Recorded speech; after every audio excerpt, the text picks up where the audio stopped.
Hello guys, welcome to my channel MS sir. और आज हम बात करेंगे वेक्टर प्रोडक्ट या फिर क्रॉस प्रोडक्ट, जिसे हम हिंदी में कहेंगे सदिश गुणन।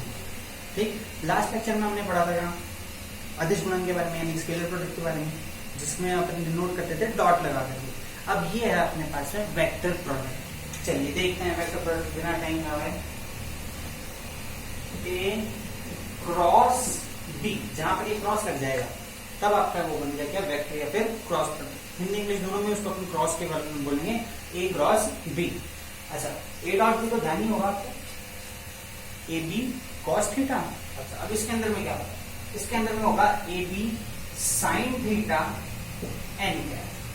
तो सबसे पहले इसके बारे में देख लेते हैं क्या क्या चीजें इसके अंदर है। 1 2 3 और 4। 4 में से 3 तो आपके पास नहीं है, तो पिछले वाले में जो थी वो सेम, मतलब ए और बी तो क्या हो गई मैग्नीट्यूड, बोले तो परिमाप किसकी, ए और बी वेक्टर की, सदिश की। तीसरा थीटा, थीटा का मतलब क्या होगा? थीटा ए और बी के बीच का जो एंगल होता है उसको थीटा अपन डिनोट करते हैं, तो वो हो गया टर्न। अब यहाँ पर एक नया आ गया है ये एन कैप। एन कैप क्या होता है? इंपॉर्टेंट चीज है, क्वेश्चन बनते हैं इसके अंदर से। तो एन कैप होता है perpendicular unit vector to a and b. A और बी वेक्टर दोनों के परपेंडिकुलर एक यूनिट वेक्टर, मतलब इकाई सदिश, ए और बी के लंबवत इकाई सदिश, उसको अपन किससे डिनोट करते हैं? एन कैप से। अच्छा, कैप लगाने का मतलब क्या हो गया? Unit vector. यूनिट वेक्टर का मतलब क्या था? मैग्नीट्यूड कितना होना चाहिए उसका? 1। ठीक है, तो यहाँ पे ये जो एन कैप आ गया, ये क्या हो गया? ए और बी दोनों के परपेंडिकुलर एक यूनिट वेक्टर। चलिए सबसे पहले इसके ऊपर एक डायरेक्शन देख लेते हैं। वैसे राइट हैंड रूल सबने पढ़ा होगा फिजिक्स के अंदर, मैथ्स में नहीं पढ़ा, मैथ्स में आप पढ़ लेते हैं अपन। तो जैसे कि मान लेते हैं ये ए वेक्टर है और ये बी वेक्टर है, तो अब यहाँ पर ये जो एन कैप आ रहा है, जो यूनिट वेक्टर है अपने पास में इकाई सदिश, इसकी डायरेक्शन क्या होगी, दिशा क्या होगी? तो उसको अपन कैसे देखेंगे? राइट हैंड रूल से देखेंगे। ये आपका राइट हैंड है, थंब जो अंगूठा है आपका वो बाहर की तरफ होना चाहिए। ए क्रॉस बी कर रहा हूं तो ए से स्टार्ट करूंगा और उंगलियों को मोड़ूंगा बी की तरफ। तो ये जो अंगूठा आ रहा है ये आपको किसकी डायरेक्शन बता रहा है? N cap. ठीक। अच्छा, अब अगर मैं इसको उल्टा करूं, बी क्रॉस ए करें तो बी क्रॉस ए करेंगे तो कैसे होगा? अच्छा, अब मैं ढंग से रख नहीं पाऊंगा, तो आप थोड़ा सा समझने की कोशिश करना। पीछे की तरफ से मैं बी के ऊपर मैं अपनी हाथ रखना चाहता हूँ, ये वाला सर्फेस रखना चाहता हूँ और एक की तरफ घूमूंगा। तो ये जो मेरा अंगूठा है तो किस तरफ पॉइंट कर रहा है? अंदर की तरफ, यानी कि माइनस जेड डायरेक्शन के अंदर में। ठीक है, तो एन कैप जो आएगा बी क्रॉस ए के अंदर में वो आएगा नीचे की तरफ। अब यहां से एक बहुत इंपॉर्टेंट चीज पता चल गई अपने को कि जो ए क्रॉस बी करवा रहे हैं तब अपने को वेक्टर मिल रहा है बाहर की तरफ, और बी क्रॉस ए करवा रहे हैं तो उसके जस्ट ऑपोजिट यानी कि पीछे की तरफ में। ठीक है, तो a cross b is not equal to b cross a cross b और बी क्रॉस ए हैं, दोनों के दोनों इक्वल नहीं होंगे। क्यों नहीं होंगे? क्योंकि इनको प्रोडक्ट करने पर अपने को क्या मिल रहा है? एक वेक्टर क्वांटिटी मिल रही है, एक सदिश क्वांटिटी मिल रही है अपने को। और सदिश दो अलग अलग जब मिलेंगे, कब मिलते हैं? दो अलग अलग किस तरीके से होते हैं? जब या तो उनका मैग्नीट्यूड अलग हो, मतलब कि परिमाप अलग हो, या फिर डायरेक्शन अलग हो, यानी कि उनकी दिशा अलग हो। तो अब यहाँ पर ए क्रॉस बी की दिशा कहाँ मिल रही थी आपको? बाहर, और बी क्रॉस ए की कहाँ मिल रही थी? अंदर। तो फिर ये दोनों बराबर कैसे हो सकते हैं? हाँ, एक चीज हो सकती है इसके अंदर में, एक ही रिलेशन हो सकता है आपके इनके बीच में, a cross b is equals to minus b cross a. Minus लगाने का मतलब ही क्या होता है? इसके अंदर में जो डायरेक्शन है उसको ऑपोजिट कर देते हैं, जो दिशा है उसको एकदम क्या करते हैं? पलट देते हैं। ठीक है, तो ए क्रॉस बी और बी क्रॉस ए क्या है? एक दूसरे के ऑपोजिट है, एक बाहर की तरफ रहेगा, अंदर की तरफ है, तो इसलिए उसको क्या लगा दिया अपन ने? माइनस। ठीक। अच्छा, अब आइए यहां से ए क्रॉस बी का परिमाप, उसका जो अपन को मोड फाइंड करना है। ठीक है, तो ए क्रॉस बी का जो मोड आएगा वो किसके इक्वल आ जाएगा? देखिए आप, ए बी साइन थीटा और एन कैप। अब इसके अंदर में अपन देखेंगे तो ए और बी तो पहले से ही मैग्नीट्यूड है, यानी कि स्केलर क्वांटिटी है, अदिश क्वांटिटी है, तो इसको तो अपन बाहर निकाल देंगे। ए बी साइन थीटा भी क्या होती है? अदिश। यानी कि स्केलर होता है, इसको भी अपन ने बाहर निकाल दिया। बचा क्या सिर्फ एन कैप। तो एन कैप का क्या होगा, मैग्नीट्यूड, उसका परिमाप कितना होगा, 1 होगा ना, सिंगल ही तो होगा, यूनिट वेक्टर ही तो है। तो इसका जब अपन 1 लिख देंगे यहाँ पर इज इक्वल टू 1 हो जाएगा। तो ये किसके इक्वल मिल गया अपने को, ए बी साइन थीटा के इक्वल, यानी कि ए क्रॉस बी का जो परिमाप है, जो इसका मैग्नीट्यूड है, वो किसके इक्वल आ गया, ए बी साइन थीटा के इक्वल। ध्यान रखिएगा, फिर काम आएगा अभी। अच्छा, यहां से अब इंपॉर्टेंट चीज आ रही है, यहां से अपने पास में क्या है कि अगर मैं यहां से एन कैप फाइंड करना चाहता हूं तो क्या मिलेगा मेरे को, एन कैप किसके इक्वल मिलेगा, बहुत सिंपल सी चीज है, n cap is equal to मिलेगा a cross b divided by a B sine theta. अच्छा, अब ये देखिए ए बी साइन थीटा आ गया, यहाँ पर ए बी साइन थीटा है, किसके equal a B sine theta, a B sine theta है ए क्रॉस बी का मैग्नीट्यूड, उसका परिमाप। तो इसको अपन लिखेंगे a cross b divided by mod of a cross b. बहुत इंपॉर्टेंट है, ध्यान रखना। इसका मतलब क्या हुआ कि अगर दो तुमको वेक्टर दे रखे हैं, दो सदिश दे रखे हैं ए और बी, और उनके लंबवत कोई सदिश निकालना है, उनके परपेंडिकुलर कोई तुमको वेक्टर फाइंड करना है, तो सबसे पहले क्या निकाला जाएगा, उसके अंदर में एन कैप निकाला जाएगा। एन कैप का मतलब क्या हो जाएगा, उनके लंबवत इकाई सदिश। और वो कैसे निकलेगा, वो होगा a cross b divided by a cross b का मैग्नीट्यूड, मतलब उसका परिमाप। ठीक है, अब ये सब ए क्रॉस बी कैलकुलेट कैसे करते हैं, इसको अपन थोड़ा सा देखते हैं अभी आगे से करके। ये नोट करिए होगा, हटा देता हूं। अच्छा, पिछले वाले में अपन ने पढ़ा था, ध्यान हो तो, नहीं ध्यान हो तो वापस से देख लो वीडियो। तो उसके अंदर में अपन ने पढ़ा था कि डॉट है वो 0 होता है। कौन सी कंडीशन में था, जब वेक्टर्स परपेंडिकुलर हो। परपेंडिकुलर तब की तो बात थी। अब इसके अंदर में क्या मिलेगा अपने को, देख लेते हैं। यहाँ पर क्या अपने पास में ये साइन थीटा है, तो व्हेन जब A is parallel to B, A और B क्या है, समांतर हैं, तो जब समांतर हो गए आपके पास में, तो उन दोनों के बीच का जो एंगल है वो कितना होगा, तो पता ही होगा तुम लोगों को, क्या थीटा कितना होगा, एंगल कितना होगा दोनों के बीच में, 0 डिग्री, सिर्फ 0 ही और कुछ नहीं। या 180 भी तो होगा, 0 या 180, दोनों सेम डायरेक्शन में चले गए तो 0 हो गया डिग्री, और दोनों ऑपोजिट डायरेक्शन में हो गए तो 180 डिग्री हो गया। तो 0 या फिर क्या मिलेगा इसके अंदर में, 180 मिलेगा। ठीक है, बहुत अच्छी बात है। अच्छा, थीटा 0 या 180 है तो भैया साइन थीटा कितना हो जाएगा, 0 ही तो होगा। साइन 0 भी 0, साइन 180 भी 0, तो साइन थीटा 0 हो गया। और साइन थीटा जैसे ही 0 हो गया तो ए क्रॉस बी किसकी इक्वल मिलेगा आपको, बिल्कुल सही बात है, ए क्रॉस बी मिल जाएगा आपको इज इक्वल्स टू 0। अच्छा, ये कब की कंडीशन होगी, जब दोनों क्या है, पैरेलल है, दोनों क्या है, समांतर है। ठीक है, तो यहां से तुम क्या ध्यान रखेंगे, पैरेलल है तो, जैसे पिछले वाले में याद रखा था अपन ने, पैरेलल है तो क्रॉस 0, पैरेलल या फिर समांतर। जैसे पिछले वाले में क्या याद रखा था अपन ने, परपेंडिकुलर तो डॉट 0, यहाँ पे क्या ध्यान रखेंगे, पैरेलल है तो क्रॉस 0। ठीक है। अच्छा, यहीं से एक क्वेश्चन इसके ऊपर मैं बना लेता मुझे बाद में करेंगे क्वेश्चन सारे, एक एक करके 2-4 क्वेश्चन आपको बताऊंगा, तो ये नोट कर लिया वो।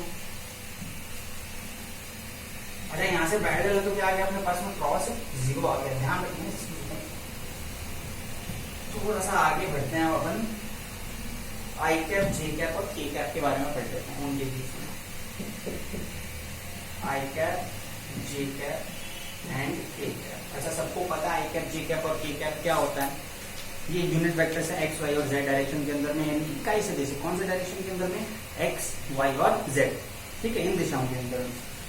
अब इनके बीच में अगर क्रॉस करवाएं तो अपने को मिलता क्या है, तो उसके लिए बहुत सिंपल सा तरीका है ध्यान रखने के लिए। एक छोटा सा ये सर्किल बना लो, जिसके अंदर में ये आई कैप हो गया, ये जे कैप हो गया, ये के कैप हो गया। ठीक, अब यहाँ से अपन ध्यान कैसे रखेंगे, आई को जे के साथ में क्रॉस करवाएंगे, अगर एक ही डायरेक्शन में चलना भी है, क्लॉकवाइज में तो क्लॉकवाइज में, एंटी क्लॉकवाइज में तो एंटी क्लॉकवाइज में, एक ही डायरेक्शन में चलना। आई क्रॉस जे करवाया अपन ने तो वो मिल जाएगा के, फिर ऐसे ही जे क्रॉस के करवा देंगे अपन, जे क्रॉस के तो क्या मिलेगा अपने को आई, और ऐसे ही के क्रॉस आई करवाएंगे तो वो क्या मिलेगा अपने को जे। ठीक, अच्छा थोड़ा सा एक्सप्लेन कर दूं इस तरीके से है। चलिए आई क्रॉस जे अगर मैं वो करवाना है तो जरा देखिए अपने को क्या मिलेगा यहाँ पर, ये जो मिलना चाहिए अपने को आई क्रॉस जे है, ये मिलना चाहिए अपने को आई का मैग्नीट्यूड जे का मैग्नीट्यूड साइन थीटा, दोनों के बीच का एंगल कितना हो गया 90 डिग्री, और साथ में चाहिए अपने को एन कैप। ठीक है, आई कैप का मैग्नीट्यूड 1, जे कैप का मैग्नीट्यूड 1 और साइन 90 की वैल्यू भी 1, ये तीनों तो हो गए अपन आपके। चलो ठीक है, बहुत अच्छी बात है।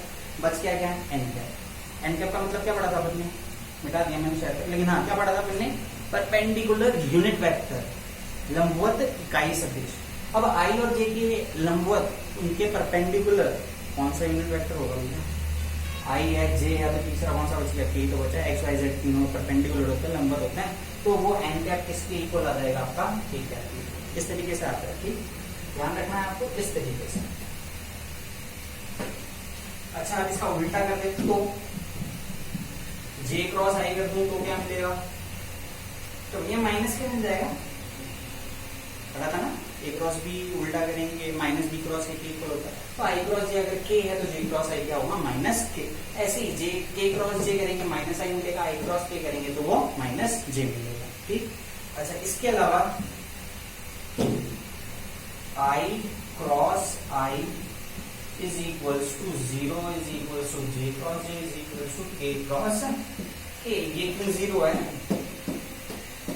क्यों आई क्रॉस आई क्यों 0 हो गया इसके अंदर में, अरे भैया अभी तो पढ़ा, क्या पढ़ा 2 सेकंड 10-15 सेकंड पहले की बात है। क्या पैरेलल है तो क्रॉस 0, समांतर है तो क्रॉस 0। अब ये दोनों पैरेलल तो समांतर ही था, ऐसे ये भी है ऐसे ये भी है, तो इनका जो क्रॉस आपस में होगा वो कितना मिलेगा आपको 0 मिलेगा। ठीक, अच्छा ये ध्यान रखना है अपने को। अब इसके आगे अगर अपने को दो कंपोनेंट फॉर्म में दिए हुए हों, आईजे के फॉर्म के अंदर में दिए हुए हों दो वेक्टर्स, ये तो फॉर्मूला हो गया, इसके अंदर में हर बार थीटा नहीं मिलता अपने को, मिलता किसमें ज्यादातर किस फॉर्म में मिलता है अपने को, ए मिल गया ए1 आई कैप प्लस ए2 जे कैप प्लस ए3 के कैप, और बी मिल गया b1 आई कैप प्लस b2 जे कैप प्लस b3 के, ये तीनों मिल गया आपको। अब ए क्रॉस बी करवाना है, ऐसे होगा, तो इसके अंदर में अपन क्या बनाएंगे, एक डिटर्मिनेंट बनाएंगे। ये मतलब डिटर्मिनेंट नहीं पता, फिजिक्स में आया हुआ होगा वैसा, या फिर मैथ में भी पढ़ा होगा कहीं ना कहीं पे आप लोगों ने डिटर्मिनेंट। ठीक है, नहीं पढ़ा तो डिटर्मिनेंट वाले वीडियोस देख लीजिए, तो मैंने तो डाला नहीं है, किसी और का देख लीजिए। तो आई जे के, और साथ में फिर क्या लिखेंगे अपन, ए क्रॉस बी है तो पहले ए के कोफिशिएंट्स, ए के गुणांक A1 A2 A3, और उसके बाद में B1 B2 B3। ठीक, कैलकुलेट कैसे करेंगे इसको, तो एक एग्जांपल लेकर के देख लेते हैं। माना कि A है आपका वो 2i cap plus 3j cap और -4k कैप, और जो B है वो है i cap plus j cap और प्लस में 3k कैप। ठीक है, तो अब A cross B is equals to, ये किसके इक्वल है,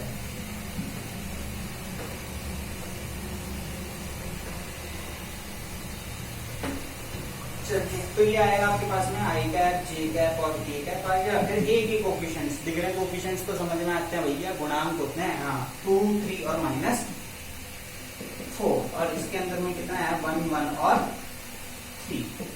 ठीक है, सबसे पहले क्या करेंगे इसके अंदर में, कैलकुलेट कैसे करते हैं, इनको नहीं पता, थोड़ा सा आइडिया दे देता हूँ। उसके अंदर में फर्स्ट वाले को ये आई कैप लिया मैंने, अब आई कैप लिया है तो भैया आई कैप जिसके अंदर में आ रहा है ना, उनको दोनों को भूल देंगे, ये नहीं है आपके पास में, जो बच गया आपके पास में इसको क्रॉस करके माइनस कर दीजिए। ये जो आपके पास में बच गया उसको क्या करेंगे, अब दोनों को मल्टीप्लाई करके माइनस 3 9 माइनस -4 × 1 -4, तो ये -4 है मेरे पास।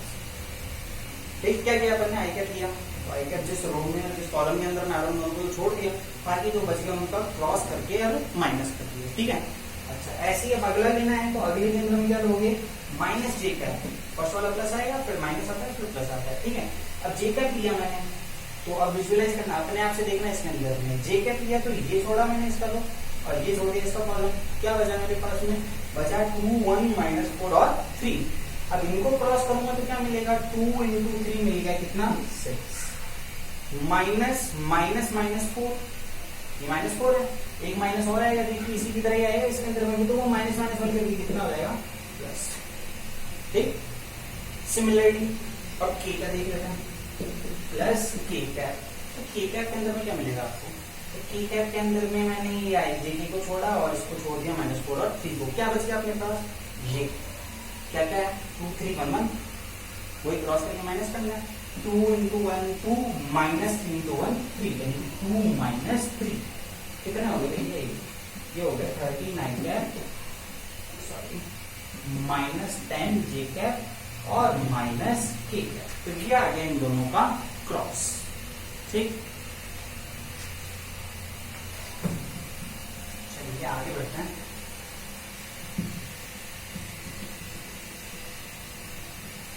अब देखिए आपको जो दो चीजें अपन ने पढ़ी उसके बेस्ड इंपॉर्टेंट क्वेश्चन बताते हैं। एक question example, question example, find a vector perpendicular to A and B with magnitude 5। Hindi में क्या होगा, एक वेक्टर आपको पता करना है जो A और B के तो लंबवत है और जिसका परिमाप कितना होना चाहिए, 5 होना चाहिए, ठीक है। ये आपके पास में क्वेश्चन, आप कैसे निकालेंगे इसके अंदर में, पूरा सॉल्व नहीं करूंगा भैया, ठीक है। पहले भी निकाल चुके हैं ऐसे क्वेश्चन अपन, तो देख रहे हैं तरीका, देख रहे हैं किस तरीके से सॉल्व करना होगा आपको। तो अब मुझे एक सदिश ज्ञात करना है, वेक्टर ज्ञात करना है, तो क्या क्या चीजें चाहिए, दो चीजें क्या, एक तो चाहिए मैग्नीट्यूड परिमाप और दूसरा चाहिए उसकी दिशा, यानी कि उसका डायरेक्शन। क्या में है आपके पास में क्वेश्चन के अंदर, मैग्नीट्यूड यानी कि परिमाप तो आपको दे रखा है पहले से 5, ठीक है, ये तो अपने पास में है। चाहिए क्या, बचा क्या, दिशा, दिशा कहाँ से लेकर के आओगे भैया, मैं डायरेक्शन कहाँ से लेकर के आओगे, ये बता तो रखा है, ये और भी दोनों की क्या है, वो परपेंडिकुलर है, दोनों के लंबवत है। अरे लंबवत निकालना सीखे थे ना भैया, अभी मिटाया था यहाँ पे, एन क्या होता है भूल गए, याद है ना, परपेंडिकुलर यूनिट वेक्टर होता है जो, तो अब वही करेंगे। सबसे पहले इसके अंदर में अपन निकालेंगे एन कैप, और एन कैप कैसे निकालोगे, A क्रॉस B करवाओगे और उसको A और B के मैग्नीट्यूड से क्या कर दोगे, डिवाइड।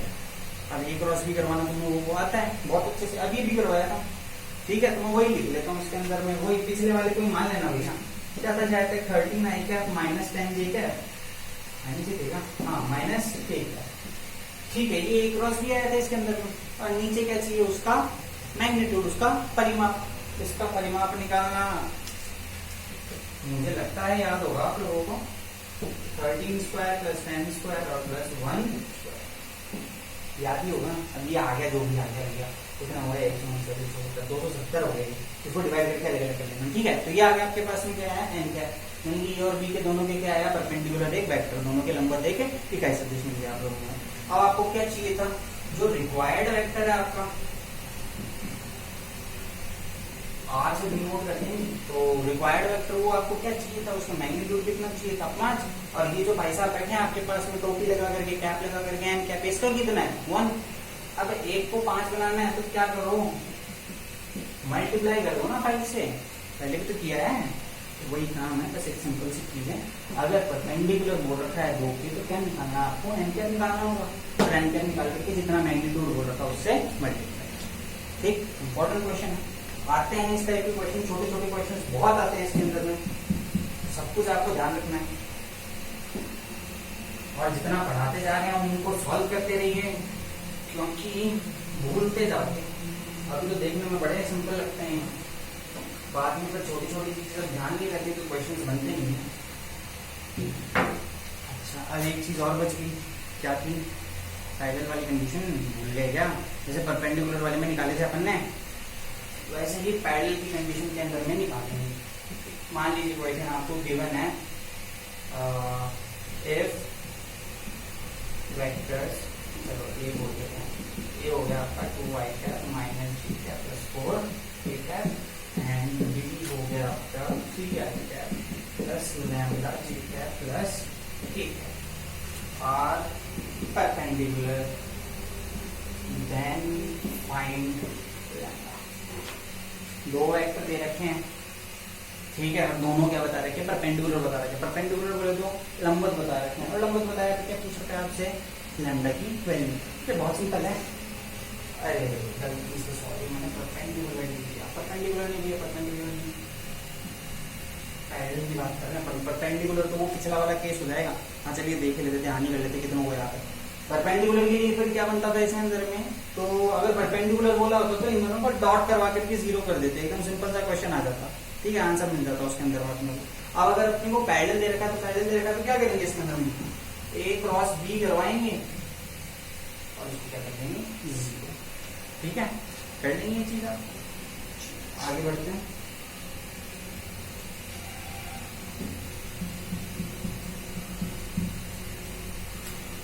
एक चीज और बस एक, ये जो ए क्रॉस बी है इसका geometrical representation,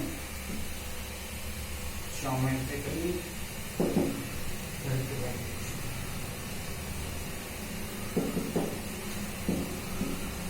of a cross b, ये बताता क्या है? किस चीज को बताता है? ए क्रॉस बी निकालेंगे अपन तो अपने को मिलता क्या है इसके अंदर में? ध्यान से समझिएगा कि अगर मैं आपको दे दूं एक पैरेललोग्राम, पैरेललोग्राम का मतलब क्या होता है? ठीक है, जिनकी साइड्स क्या हो? पैरेलल हो और इक्वल हो। ठीक है, समांतर चतुर्भुज हो गया। तो इसके अंदर में ये साइड अगर ए है और ये अगर बी दे रखा है आप लोगों को, तो अगर मैं इसके अंदर में ए क्रॉस बी करके उसका मैग्नीट्यूड निकालूं, उसका परिमाप निकालूं, मुझे क्या मिल जाएगा इस पैरेललोग्राम में? क्या कहते हैं? समांतर चतुर्भुज का क्षेत्रफल, उसका एरिया। तो ये फॉर्मूला बन गया अपने पास में, एरिया ऑफ पैरेललोग्राम या फिर समांतर चतुर्भुज। ठीक है, समांतर चतुर्भुज का क्षेत्रफल वो किसके बराबर आ गया? ए क्रॉस बी के बराबर। अच्छा, ये पढ़ा कभी? बीच में से अगर मैंने इसको काट दिया तो इसको में बराबर बराबर, तो फिर क्या मिलेगा अपने को? दो इक्वल ट्रायंगल मिल जाते हैं, दो बराबर बराबर ट्रायंगल मिल जाते हैं। तो सेम चीज यहाँ पे आ जाएगी कि एरिया ऑफ, अगर अपने को क्या फाइंड करना है? ट्रायंगल फाइंड करना है, यानी कि त्रिभुज का क्षेत्रफल निकालना है। तो वो कितना हो जाएगा? अरे इसका हाफ कर दो, तो हाफ ए क्रॉस बी का मैग्नीट्यूड, यानी त्रिभुज का क्षेत्रफल, ट्रायंगल का एरिया, वो कितना होगा? हाफ ए क्रॉस बी का मैग्नीट्यूड, इसका परिमाप। ठीक, यहां से एक काफी इंपॉर्टेंट चीज आती है, कोलिनियरिटी। कोलिनियर, कोलिनियर क्या होता है? देखिए, अगर तीन चीजें आपके पास में है, ये तीन, अगर ये तीनों एक लाइन के ऊपर में नहीं आ रही तो ये कोलिनियर नहीं है, और अगर तीनों एक ही लाइन के ऊपर में आ रही है तब ये कोलिनियर है। तो अभी तो ये दिख रहा होगा आप लोगों को कोलिनियर नहीं है, और सर कोलिनियर की बात करते हुए नॉन कोलिनियर बता रहे हो आप हम लोगों को। अरे समझो, ये ए पॉइंट, ये बी पॉइंट और ये सी पॉइंट, ये तीनों तो कोलिनियर नहीं है ना अभी अपने पास। अच्छा, कोलिनियर नहीं है तो ये क्या बनता हुआ दिख गया आप लोगों को? ये एक ट्राइंगल बन रहा है। ठीक, अब इनको कोलिनियर करने की कोशिश करते हैं। कोशिश में मैंने सी पॉइंट को खिसकाते इस लाइन के ऊपर लिया है, ये सी पॉइंट यहाँ पर आ गया। अच्छा, सी पॉइंट जैसे ही यहाँ से आया तो ये गायब, ये गायब, ये सब कुछ गायब, ट्रायंगल दिख रहा है, गायब हो गया। तो जब ट्रायंगल है नहीं तो उसका एरिया कितना होगा? जीरो। मतलब कोलिनियरिटी की कंडीशन, कोलिनियर, सॉरी समरेखीय है ना, कई बार हम दिमाग से निकल जाता है। समरेख होने की कंडीशन, एक ही रेखा पर स्थित होते हैं तो तीन बिंदु, तो उसको समरेख कहते हैं। तो अगर तीन बिंदु समरेख है तो उनसे बनने वाले त्रिभुज का क्षेत्रफल कितना हो जाएगा? जीरो। और क्षेत्रफल अगर जीरो कर देंगे अपन कंडीशन तो ऐसे ही कुछ मिलेगा।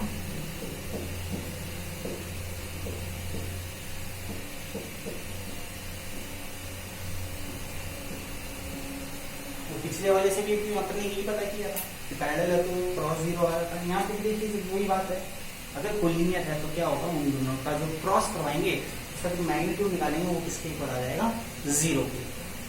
ठीक, मतलब वेक्टर क्रॉस के अंदर में अपन कुछ और भूल रहे हैं। चलिए तो पढ़िए, सॉल्व करिए। अगले लेक्चर में जब अपन मिलेंगे तो अपन इसके आगे के बारे में बात करेंगे, स्केलर ट्रिपल प्रोडक्ट के बारे में। तब तक आपके जितने भी डाउट्स हैं, जो भी डाउट्स, जैसे भी डाउट हो, छोटे मोटे बड़े कैसे भी हों, आप कमेंट कर दीजिए। ठीक, लाइक शेयर एंड सब्सक्राइब, ये तो फिर भूलना। चलिए चलते हैं।